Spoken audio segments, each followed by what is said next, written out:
అయ్యో నేను ఎప్పుడో చిన్నప్పుడు చూసినాను అల్లయ్య గారిని, అంతే క్యూట్గా ఉన్నారు. నేను కూడా అంతే. మీరు కూడా చిన్నప్పుడు చూసిందా? మీరు కూడా చిన్నప్పుడు అందరూ చిన్నప్పుడే చూసారు. కానీ లయ గారు ఎట్లా అసలు అదే ఫీస్ మీరు అడిగారా కనిపించినప్పుడు? నేను అడగలేదు, ఎందుకంటే తనే అడిగింది నన్ను, మీరు ఎలాగ ఇలా మెయింటైన్ చేస్తున్నారు అని. అయ్యో అది కూడా కరెక్టే అన్నా, నేను అడగాల్సింది ఇప్పుడు చెప్పండి తర్వాత అడుగుతాలే. ఓకే అమ్మా.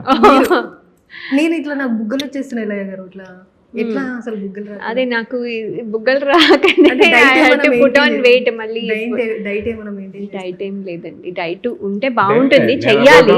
వంటగదిలో ఉన్నప్పుడు 2 అట్ల కాళ్ళు పెట్టుకుని అలా మీకంటే సినిమాలో అన్నారు కావచ్చు ఇట్లా.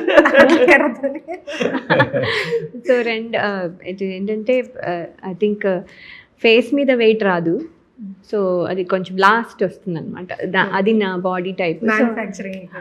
అంతే అంతే. సో శివాజీ అన్న మీరు ఎట్లా మెయింటైన్ చేస్తారు అసలు అప్పటి నుండి ఇప్పుడు?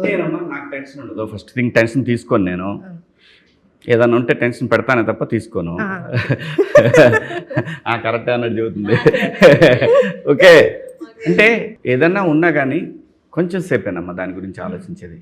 అది ఎటువంటి కష్టమైనా సరే, ప్రెషర్ ఉన్నా సరే, డెఫినెట్గా అందరం మనుషులే కదమ్మా, అందరికీ టెన్షన్ వస్తుంది. కానీ దాన్ని ప్రొలాంగ్ చేయను, అది ఫస్ట్ థింగ్. నేను అప్పులు తీసుకోను, first. Second thing, cinema success అయినా కాకపోయినా కారణం నేనే కాబట్టి దాని గురించి పెద్దగా ఆలోచించాల్సిన అవసరం లేదు. కొంచెంసేపు మనకి ఎప్పుడు వస్తే అని అనుకోవటం తప్ప. అలాగే ప్రశాంతంగా ఉండటం అలవాటు చేసుకున్నాను. అదే మీ డైట్? అంతే, 100%. నేను ఫుడ్ అయితే మాత్రం చాలా కంట్రోల్ అమ్మ, చాలా కంట్రోల్ చేస్తాను. ఫుడ్ తక్కువ తినాలన్నమాట. నేను కూడా ఖచ్చితంగా తినాలమ్మ, తక్కువ తినాలి. ఎంత తక్కువ తింటే అంత ఎక్కువ కాలం బతుకుతాం అనేది సైన్స్ చెప్తుంది.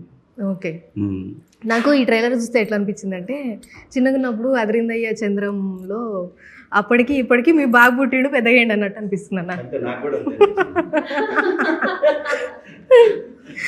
సో ఈ సాంప్రదాయాన్ని సుపిని శుద్ధపూసిని అంటే ఎవరు ముగ్గురులో ఎవరు అన్నట్టు అట్లా అనిపిస్తలేరు.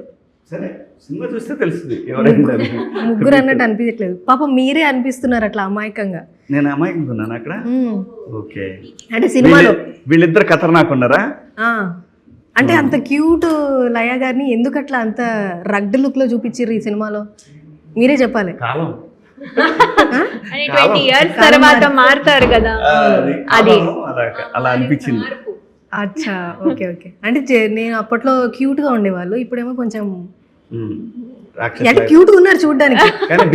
బిహేవియర్ అట్లా మారిపోయింది, అంటే ఇక సంసారం అట్లా చేసేసింది కావచ్చు. సరే, మరి అంటే మీరు ఏమన్నా సపరేట్ గా హోంవర్క్ చేసిరా, లేకపోతే ఈ శివాజీ గారి దగ్గరనా? ఇప్పుడు కాదు కాదు, మీ దగ్గర ట్యూషన్ తను చెప్పారు, తన దగ్గర ట్యూషన్ మీరు చెప్పండి.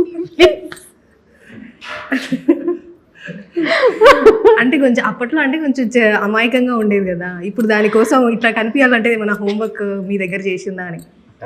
హోంవర్క్ చిన్నప్పుడే చేయలేదు. కాదమ్మా, అన్ని సంవత్సరాలు యాక్టింగ్ చేసిన తర్వాత కూడా ఇంకా పాత్రకి ఇలా చేయాలి అలా చేయాలి హోంవర్క్ 99% ఆర్టిస్టులకు ఉండదమ్మా. మనమే కాదు, నేనే కాదు, ఎవరైనా సరే.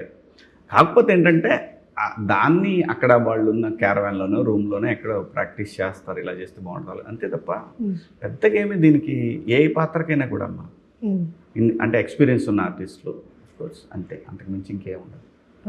కఠినంగా ఏమనిపించదమ్మా, పెద్ద కష్టమైన పనిలాగా ఏమనిపించదు, అంతేలే. అలవాటైన ఎక్స్పీరియన్స్ ఉన్న ఆర్టిస్ట్లకి టోటలీ డిఫరెంట్ అయిపోయి అసలు ఏదో ఆల్ టుగెదర్. ఇప్పుడు నేను ఇందిరాగాంధీ గారు రోల్ చేస్తున్నాను అనుకోండి, అప్పుడు హోంవర్క్ చేయాలి, బికాస్ నేను ఎవరిదో లాగా చేస్తున్నాను, అప్పుడు మనం చేయాలి. అంటే ఫర్ ఎగ్జాంపుల్ చెప్తున్నాను ఏంటంటే, అలాంటి ఇప్పుడు ఎమర్జెన్సీ లాంటి సినిమా చేయాలనుకోండి,